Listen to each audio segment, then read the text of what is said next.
राम जी राम। आप सभी लोगों को रोशनी के पर्व, उत्साह के पर्व दीपावली की बहुत बहुत शुभकामनाएं। बहुत लोगों का आग्रह था कि दीपावली पूजन पर हम क्या करें, इसलिए एक छोटा सा वीडियो आप सब लोगों के लिए बना रहे हैं। बिल्कुल सरल विधि पूजन की आप लोगों को हम बताएंगे और कुछ चीज़ें ऐसी होती हैं जिनके अर्थों को हमें समझना है कि आखिर दीपावली पर लक्ष्मी के पूजन का अर्थ क्या है। उन अर्थों को समझेंगे तो दीपावली पूजन सार्थक होगा। मैं आप सभी भक्तों के लिए बिल्कुल सरलता से कुछ चीज़ें आप लोगों को समझा रहा हूँ, आप समझने का प्रयास करें। देखिए, हमारे यहाँ एक श्लोक है, कराग्रे वस्ते लक्ष्मी करमध्ये सरस्वती करमूले स्थितो ब्रह्मा प्रभाते कर दर्शनम। कहीं कहीं करमूले तो गोविंद प्रभाते कर दर्शनम, ऐसा भी है। इस श्लोक में लक्ष्मी प्राप्ति का फॉर्मूला बता रखा है कि लक्ष्मी कैसे प्राप्त होती है। हम पूजन करें, अवश्य करें, लेकिन ये भी समझिए, और आज की युवा पीढ़ी को तो मैं खास समझाने की कोशिश करता हूँ कि हमारे जो शास्त्र हैं उसकी टेक्निक को समझिए कि उन्होंने क्या कहा है। कर के अग्रभाग में लक्ष्मी का निवास है। इसका अर्थ ये होता है, कर माने हाथ और उसका अग्रभाग ये हमारी अंगुलियां। आप एक बार के लिए ये सोचें, कल्पना करें कि आपकी अंगुलियां नहीं हैं, तो क्या आप कर्म करने में पूर्ण रूपेण सक्षम हैं? नहीं, क्योंकि अंगुलियों से ही तो काम होता है। हाथ हमारे पूर्ण तब माने जाते हैं जब हमारी अंगुलियां ठीक है, अंगूठा ठीक है। ऐसे में ये बात सही है कि कर्म हाथों से होता है, और जब कर्म हम अच्छा करते हैं तब स्वतः ही लक्ष्मी की प्राप्ति होने लगती है। लक्ष्मी केवल पैसों के रूप में ही नहीं होती, लक्ष्मी समृद्धि के रूप में भी होती है, लक्ष्मी आशीर्वाद के रूप में भी होती है। और एक तरह से अगर देखा जाए तो हमारे यहाँ तो ये भी माना जाता है कि जिस व्यक्ति के पास विद्या है एक दिन वह लक्ष्मीवान बन ही जाएगा, क्योंकि उसके पास कला है, उसके पास बुद्धि है, और उस बुद्धि से वो लक्ष्मी को भी अर्जित कर सकता है।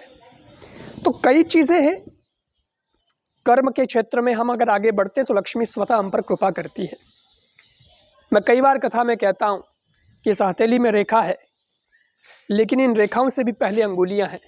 भगवान भी हमें यही कहता है कि भैया तू कर्म करेगा तो रेखाएं तो अपने आप तेरी सही हो जाएंगी। ठीक बात है, लेकिन एक बात और भी समझनी है। जैसे बैंक का लॉकर होता है, उसमें हम चीज़ रखते हैं, सुरक्षित रहती है, लेकिन जब हमें वो लेनी होती है तो एक चाबी से लॉक नहीं खुलता है, दो चाबियां होती है। एक आपके पास होती है, एक मैनेजर के पास में होती है, और जब वो दोनों चाबियां लगाते हैं तब वो लॉकर खुलता है और उसमें से हमें चीज़ प्राप्त हो जाती है। चीज़ हमारी थी। ठीक वैसे ही इस दुनिया में जो कुछ भी है और आप प्राप्त करना चाहते हैं तो वो आपकी हो सकती है, लेकिन ठीक जैसे दो चाबियां लगाने से लॉकर खुला था, वैसे ही दो चीज़ें हमारे साथ जुड़ेंगी तभी हमें वो इच्छित वस्तु प्राप्त होगी, जो हम चाहते हैं वो हमें प्राप्त होगा।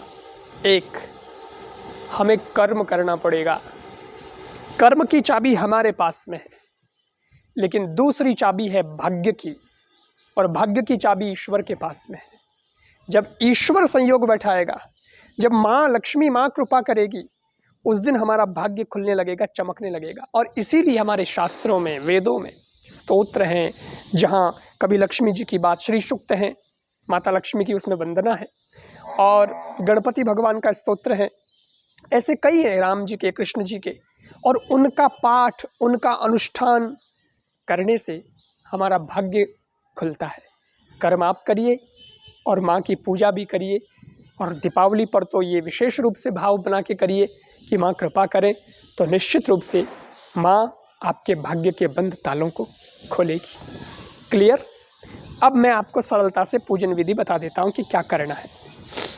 ये जो आप दर्शन कर रहे हैं ये तो आप समझ ही गए हैं, हर घर में होता ही है, पाठ होता है, उस पर लाल कपड़ा बिछा दिया जाता है और लक्ष्मी जी के फ़ोटो के साथ में गणपति भगवान की फ़ोटो अगर आपके पास में हो तो बहुत अच्छी बात है। जैसे हम तो गणेश जी की पूजा करते हैं तो सफ़ेद आग के ये गणेश जी हैं, और अगर आपके पास नहीं हो, वैसे हमसे जो जुड़े हुए हैं, जो शिष्य हैं, उनको तो ये रिद्धि सिद्धि के सहित दाहिनी सूंड की गणेश जी की फ़ोटो मिलती है। इसमें बहुत सारी चीज़ें हैं जो शास्त्र के आधार पर बनाई गई हैं, जैसा वर्णन किया गया है।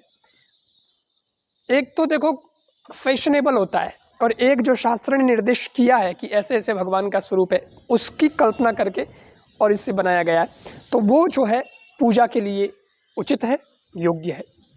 अगर आपके पास नहीं है तो आप ये गणेश जी की फ़ोटो आश्रम से मंगवा सकते हैं, और सफ़ेद आग की गणेश जी की जो मूर्ति बनती है वो तो स्पेशल मुहूर्त में बनती है, जो हम लोगों ने यहाँ बना रखी है और हम उसकी पूजा करते हैं। उसके साथ साथ अगर ये है आपके पास तो बहुत अच्छी बात है, नहीं तो आप व्यवस्था कर सकते हैं। और सबसे पहले हम उनकी पूजा करेंगे, गणपति भगवान की। कोई भी कार्य जब हम करते हैं तो सबसे पहले गणेश जी की पूजा होती है। ओम प्रणम्य शिरसा देवं गौरी पुत्र विनायकं भक्तावास स्मरे नित्यं आयुकामार्थ सिद्धये। प्रथमं वक्रतुंडं च एकदन्तं द्वितीयकं तृतीयं कृष्णपिंगाक्षं गजवक्त्रं चतुर्थकं लंबोदरं पंचमं च षष्ठं विकटमेव च सप्तमं विघ्नराजेन्द्रं धूम्रवर्णं तथाष्टमं नवमं भालचन्द्रं च दशं तु विनायकम् एकादशं गणपतिं द्वादशं तु गजाननं द्वादशैतानि नामानि त्रिसन्ध्यं यः पठेन्नरः न च विघ्नभयं तस्य सर्वसिद्धिकरं प्रभो। विद्यार्थी लभते विद्यां धनार्थी लभते धनं पुत्रार्थी लभते पुत्रान् मोक्षार्थी लभते गतिं। जपेद गणपति स्तोत्रं षड्भर्मासै फलं लभेत संवत्सरेण सिद्धिं च लभते नात्र संशयः। अष्टभ्यब्राह्मणेभ्यश्च लिखित्वा ये समर्पयेत् तस्य विद्या भवेत् सर्वा गणेशस्य प्रसादतः। वक्रतुंड महाकाय सूर्यकोटि समप्रभा निर्विघ्नं कुरु मे देव सर्वकार्येषु सर्वदा। इसके बाद हम लक्ष्मी जी का पूजन कर लेंगे और स्वस्तिनिंद्रो वृद्धश्रवाः स्वस्ति नः पूषा विश्ववेदाः स्वस्ति नस्तार्क्ष्यो अरिष्टनेमि स्वस्ति नो बृहस्पतिर्दधातु। जो आपके इष्ट हैं राम कृष्ण, आप उनका भी पूजन साथ में कर सकते हैं। और दीपावली का पर्व तो भगवान राम जी से भी जुड़ा हुआ पर्व है। राम जी पधारे थे और उत्सव हुआ था अयोध्या के अंदर। इसके बाद मैं आपको एक बात और निवेदन कर देना चाहता हूँ। आप जो कलश देख रहे हैं, कलश तांबे का हो सकता है, मिट्टी का हो सकता है, पीतल का हो सकता है। उसमें ये पत्ते, जैसे आम के पत्ते हम लोगों ने रखे हैं, 5 पत्ते आप आम के भी रख सकते हैं, आम के ना मिले तो अशोक के रख सकते हैं। और उसमें सिक्का, सरसों, रोली माने कुमकुम वगैरह, चंदन वगैरह, वो सब मिला के, थोड़ा चावल मिला के, और उसके ऊपर श्री का प्रतीक नारियल पधराएं। और उसके साथ साथ आप जो है कुछ चीज़ें हैं जो इस दिन पूजा में काम आती हैं। कमल गट्टे जो हैं वो भी लक्ष्मी जी की पूजा में उपयोगी होते हैं। ठीक है, सुपारी हो तो आप सुपारी भी कलश के अंदर डाल सकते हैं। बाकी ये कमल गट्टे आदि पूजा में आप रख सकते हैं। धान जो होता है, नया जो धान आता है, आप वो भी पूजा के अंदर रख सकते हैं। क्योंकि हमारे यहाँ दीपावली को हम ऐसा मानते हैं कि भाई यहाँ से नववर्ष प्रारंभ होता है, ऐसा गुजरात में तो बहुत मानते हैं। अन्यथा अगर आप बही चोपड़े आदि की पूजा करना चाहें तो वो भी कर सकते हैं। कुछ भगवान जी के सामने, लक्ष्मी जी के सामने आप द्रव्य रख सकते हैं, जैसे रखते ही हैं, सोने के, चांदी के सिक्के आदि रखते हैं, है ना, पैसे रखते हैं, तो वो भी आप रख सकते हैं। आइएगा, अब हम दीप प्रज्वलन करेंगे। दीपक आप तेल का भी लगा सकते हैं, घी का भी लगा सकते हैं, दोनों भी लगा सकते हैं। एक तरफ तेल का हो जाए, एक तरफ घी का हो जाए। इसका ध्यान रखना है कि आपको भगवान जी के राइट साइड में ये कलश स्थापित करना है। ओम शुभं करोतु कल्याणं आरोग्यं सुखसंपदां मम बुद्धि प्रकाशाय दीपज्योतिर्नमोस्तु ते। आप अपनी व्यवस्था के अनुसार दीपक रख सकते हैं। और अंत में एक चीज़ मैं आपको और बता देता हूँ, हमारे यहाँ अगरबत्ती जलाने का विधान नहीं है।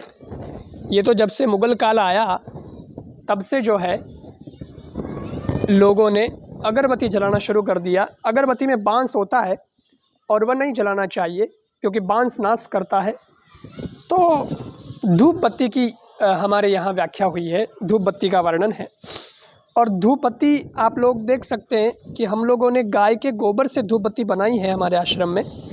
ऐसे गुरु कृपा गोद धूप बत्ती के नाम से वह मिलती भी है, आश्रम में भी मिलती है और जहाँ हमारे आयोजन होते हैं कथा के वहाँ से भी आप ले सकते हैं। लेकिन धूप बत्ती का मतलब यह है कि गाय के गोबर में लक्ष्मी का निवास है। अगर घर में समृद्धि चाहिए, लक्ष्मी चाहिए, उन्नति चाहिए, माँ की कृपा चाहिए और घर का वातावरण भी थोड़ा सुगंधित हो और सात्विक हो, उसके लिए धूप बत्ती आप घर में जलाएं। तो हम लोग भी यहाँ हमारे आश्रम में ही बनी गौ के गोबर से जो धूप बत्ती निर्मित है, तैयार है, उसे हम लोग जला रहे हैं। इसमें अलग अलग फ्लेवर भी हैं, जैसे ये चंपा के फ्लेवर वाली धूप बत्ती है, गुलाब भी हैं, उसमें अलग अलग लेवेंडर और ये अलग अलग हैं। कि लक्ष्मी जी के पूजन में आपको क्या बोलना है, किस मंत्र का आप जप करें। तो आइएगा, मैं आपको कुछ चीज़ें जो है वो बता देता हूँ। प्रसाद आदि आप चढ़ा दें, फल भी चढ़ा सकते हैं। मिठाई लाई हुई हो, आप मिठाई लाएंगे ही, वो आप चढ़ा दीजिएगा। शत्रु की बुद्धि का नाश करने के लिए, जैसे सरसों है तो शिव पुराण में लिखा है कि शत्रु बुद्धि का विनाश करने के लिए या उस पर विजय प्राप्त करने के लिए सरसों से पूजा की जाती है। शिव जी की भी की जाती है, आप लक्ष्मी जी की भी कर सकते हैं। बताशे जो हैं वो लक्ष्मी जी के पूजन में, एक खील हम लोग यहाँ नहीं ला पाए, उसे भी आप दिवाली के दिन लाएं और लक्ष्मी जी के पूजन में खील भी चढ़ाई जाती है। खील मतलब कील नहीं, एक सफ़ेद कलर का पदार्थ आएगा, वो आप जो है लक्ष्मी जी के पूजन में ले आएँ, चढ़ाएँ। आइएगा, अब मैं आपको जो बता रहा हूँ वो विशेष बात यह है, एक मंत्र है, अगर आपको याद हो जाए तो बहुत अच्छी बात है। मंत्र की 108 बार उसका आप जप करके एक माला फेर सकते हैं, एक से अधिक भी फेर सकते हैं। और नहीं तो अगर आपके पास में ऐसा छोटा कुंड हो, उस कुंड के माध्यम से यज्ञ करके भी आप 108 आहुति दे सकते हैं माता लक्ष्मी जी के लिए। वो मंत्र मैं अभी आपको बता देता हूँ। छोटा सा मंत्र है, ओम श्रीं ह्रीं श्रीं कमले कमलालय प्रसिद्ध प्रसिद्ध श्रीं ह्रीं श्रीं महालक्ष्मी नमः। इसकी 108 बार उसका जप करके एक माला फिर सकते हैं। एक माला का मतलब 108 बार बोलना। और जब आप इसकी आहुति देंगे तो उसमें फिर बात अलग हो जाएगी, उसमें फिर नमः नहीं बोलना है, खाली इतना ही बोलना है, श्रीं ह्रीं श्रीं कमले कमलालय प्रसिद्ध प्रसिद्ध श्रीं ह्रीं श्रीं महालक्ष्मी स्वाहा। स्वाहा के आप सामग्री की आहुति दे सकते हैं, जिसमें माता लक्ष्मी का आह्वान किया जाता है। विशेषकर यज्ञ करते वक्त, रात्रि का वो यज्ञ होता है, क्योंकि दीपावली का पूजन रात्रि में ही होता है लक्ष्मी जी का, तो इसलिए रात्रि के अंदर हम अग्निदेव से ये आह्वान करते हैं कि उस श्री सूक्त के मंत्रों में आप देखना, उसके अर्थ भी यही है कि जो चांदी स्वर्ण की माला पहनने वाली है, जो समृद्धि संपन्नता से युक्त है, और वह माता लक्ष्मी हमारे जीवन में आए और हमें भी आशीर्वाद प्रदान करे। तो इस प्रकार से हम आह्वान करेंगे माता लक्ष्मी का। वो है श्री सूक्त, 16 मंत्र हैं उसके। आप ऐसे भी कर सकते हैं कि एक बार उस 16 मंत्रों को मेरे साथ आप बोल दीजिएगा, वो उसका वीडियो ऑडियो आपको आ जाएगा, ऑडियो में आप सुनेंगे तो साथ साथ आप भले सुन लें, अगर नहीं आता हो बोलना तो कोई बात नहीं।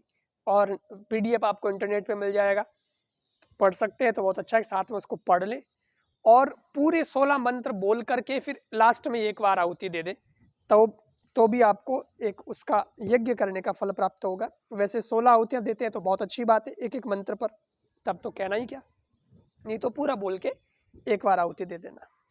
आइए अब हम यज्ञ प्रारंभ करते हैं। हम जो है बिल्कुल छोटा सा यज्ञ करेंगे। संकल्प बोला जाता है यज्ञ के अंदर।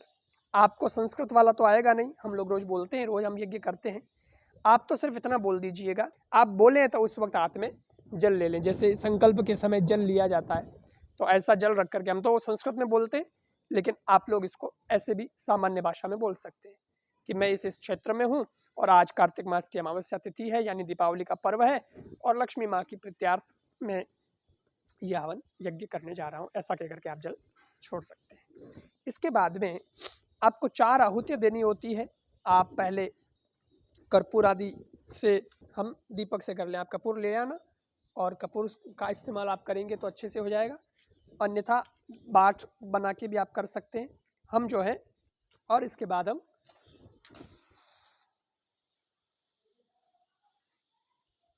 ओम भूर्भुवस्वर्ध्योरेवभुम्ना पृथिवीं वरिम्ना तस्यास्ते पृथिवी देव यजनी पृष्ठे अग्निमन्नाद मन्नाध्यायादधे। ओम उद्बद्य स्वाग्नै प्रतिजाग्रही त्वमिष्टापूर्ते संसृजेतामयं च अस्मिन् तसदस्थे अद्युतरस्मिन् विश्वे देवा यजमानश्च सीदत।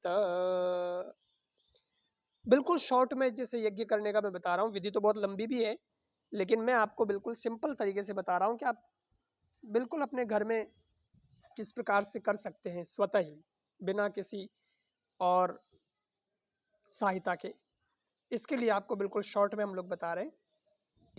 समिधाएं आप अपने घर में ला सकते हैं। समिधाएं लकड़ी को कहते हैं जी, तो थोड़ी थोड़ी लकड़ियाँ आप ले आ सकते हैं। यज्ञ इस दिन तो होना चाहिए, बहुत लाभ मिलता है। और जिन मंत्रों की मैं बात कर रहा हूँ, उन मंत्रों से आहुति देंगे तो बहुत बहुत ज़्यादा लाभ मिलेगा। 4 आहुतियाँ आप पहले ऐसे दे दें। ओम प्रजापतये स्वाहा इदं प्रजापतये इदं नमः। ओम अग्नये स्वाहा इदं अग्नये इदं नमः। ओम इंद्राय स्वाहा इदं इंद्राय इदं नमः। ओम ब्रह्मणे स्वाहा इदं ब्रह्मणे इदं नमः। गणेश जी की भी लगा सकते हैं। ओम गणानां त्वा गणपतिहुं हवामहे प्रियाणां त्वा प्रियपतिहुं हवामहे निधिनां त्वा निधिपतिहुं हवामहे वसोमम् अहं जानी गर्भधम्मा त्वमजासि गर्भधम्मा। ओम रिद्धि सिद्धिदाता ओम गम गणपतये स्वाहा। ओम रिद्धि सिद्धिदाता ओम गम गणपतये स्वाहा।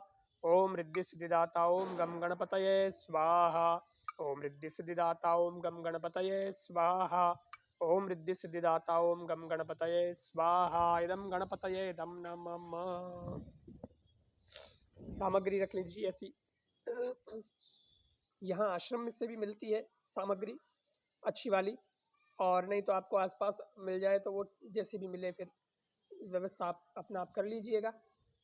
और अच्छी सामग्री हो तो बहुत बढ़िया है, नहीं तो आप फिर घर पे बना लीजिएगा। चावल, गेहूँ, तिल, जौ, ये सब मिला करके घर में बनाओ तो वो और अच्छा है।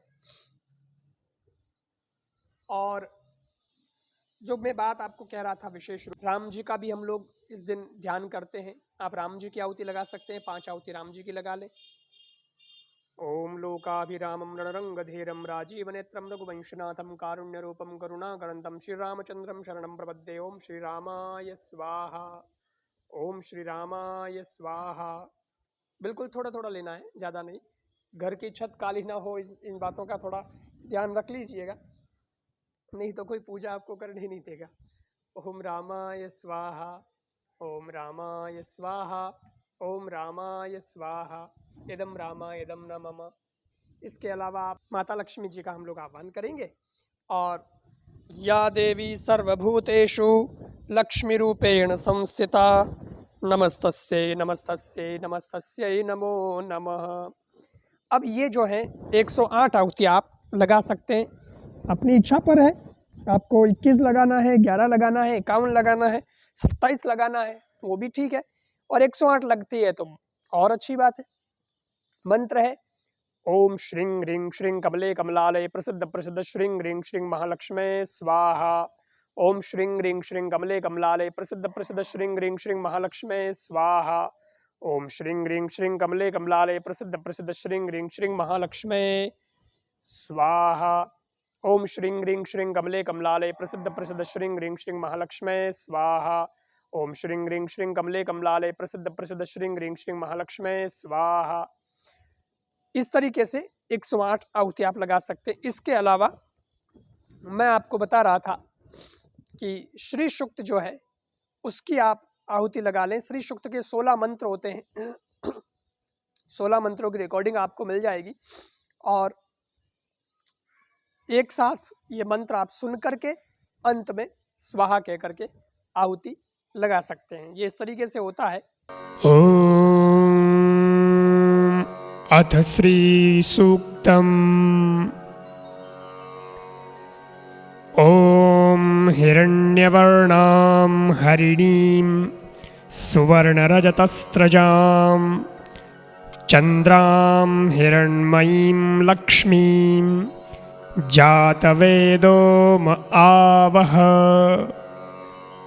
तां म आवह जातवेदो लक्ष्मीमनपुगामिनीं यस्यां हिरण्यं विन्देयं गामश्वं पुरुषानहम् अश्वपूर्वां रथमध्यां हस्तिनादप्रमोदिनीं श्रियं देवीमुपह्वये श्रीरमा देवी जोषताम् कां सोऽस्मितां हिरण्यप्राकाराम् आर्द्रां ज्वलन्तीं तृप्तां तर्पयन्तीं पद्मे स्थितां पद्मवर्णां तामिहोपह्वये श्रियम् चन्द्रां प्रभासां यशसा ज्वलन्तीं श्रियं लोके देवजुष्टामुदारां तां पद्मिनीमीं शरणं प्रपद्ये अलक्ष्मीर्मे नश्यतां त्वां वृणे।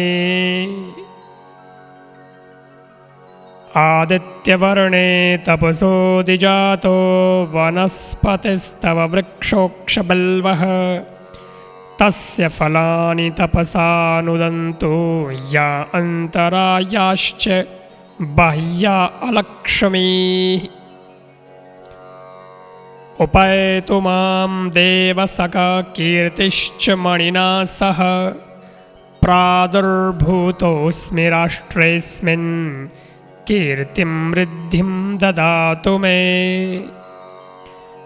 क्षत्पिपासामलां ज्येष्ठां लक्ष्मीं नाशयाम्यहम् अभूतिं समृद्धिं च सर्वां निर्णुद मे गृहात्। गन्धद्वारां दुराधर्षां नित्यपुष्टां करीषिणीम् ईश्वरीं सर्वभूतानां तामिहोपह्वये श्रियम्। मनसः काममाकूतिं वाचः सत्यमशीमहि पशूनां रूपमन्नस्य मयि श्रीः श्रयतां यशः। कर्दमेन प्रजा भूता मयि सम्भव कर्दम श्रियं वासय मे कुले मातरं पद्ममालिनीम्। आपः सृजन्तु स्निग्धानि चिक्लीतवस मे गृहे नि च देवीं मातरं श्रियं वासय मे कुले। आर्द्रां पुष्करिणीं पुष्टिं पिङ्गलां पद्ममालिनीं चन्द्रां हिरण्मयीं लक्ष्मीं जातवेदो म आवह आर्द्रां यकर्णीं यष्टिं सुवर्णां हेममालिनीं सूर्यां हिरण्मयीं लक्ष्मीं जातवेदो म आवह तां म आवह जातवेदो लक्ष्मीमनपगामिनीं यस्यां हिरण्यं प्रभूतं गावो दास्योश्वान् विन्देयं पुरुषानहम् यः शुचिः प्रयतो भूत्वा जुहूयादाज्यमन्वहम् सूक्तं पञ्चदशर्चं च श्रीकामः सततं जपेत् स्वाहा। अंत में स्वाहा कह करके आहुति दे दीजिएगा और लास्ट में यज्ञ को पूर्ण ऐसे करेंगे, सर्वं वै पूर्णकुम स्वाहा। ओम सर्वं वै पूर्णकुम स्वाहा। ओम सर्वं वै पूर्णकुम स्वाहा। 3 बार सर्वं वै पूर्णकुम स्वाहा कह करके यज्ञ को विराम दे देंगे। उसके बाद आप यज्ञ भस्म की बिंदी लगा लें। इस प्रकार से एक संक्षिप्त यज्ञ जो है, छोटे रूप में सूक्ष्म यज्ञ आप अपने घर में कर सकते हैं, जो माता लक्ष्मी को समर्पित होगा। लक्ष्मी यज्ञ एक तरीके से कह सकते हैं। और उसके बाद में मैंने माला का भी बताया कि 108 बार आप माला भी जप करके एक माला आप फेर सकते हैं।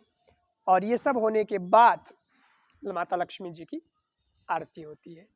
आरती कर लेंगे और फिर आनंद से आतिशबाजी का आनंद लें, दीपावली को मनाएं बच्चों के साथ, बड़े ध्यान के साथ, ध्यान पूर्वक मनाएं और माँ की कृपा आप सब पर बनी रहे, ऐसी मैं माँ से भी प्रार्थना करता हूँ। आप सबको पुनः पुनः दीपावली की बहुत बहुत शुभकामनाएं। धन्यवाद। राम जी राम।